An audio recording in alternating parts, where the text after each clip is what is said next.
133 na bagong botante na irehistro sa 2 araw na satellite registration sa bayan ng Mangaldan.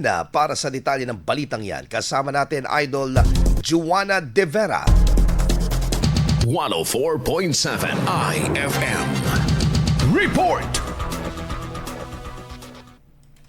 Nakapagtala ng 133 na bagong botante ang Commission on Elections Mangaldan Office mula sa isinagawang 2-day satellite voter registration sa Mangaldan National High School noong January 13 to 14, 2026. Ayon sa COMELEC Mangaldan, karamihan sa mga bagong rehistradong botante ay mga kabataang may edad 15 hanggang 17 anyos na layong maagang maihanda at mahikayat na makilahok sa nalalapit na halalan. Bukod sa mga bagong rehistrong mga botante, naging daan din ng satellite registration ng iba't ibang serbisyo gaya ng change of name, correction of entries, transfer mula sa ibang distrito o munisipalidad, transfer na may kasamang correction of entries at transfer sa loob ng parehong distrito, lungsod o bayan. Samantala, nakatakda pang umikot ang tanggapan para sa satellite registration sa iba't ibang panig ng bayan bago magtapos ang voters registration sa May 18, 2026. Kasama mula rito sa IFM Dagupan, ito si Idol Juana De Vera, Tatak IFM.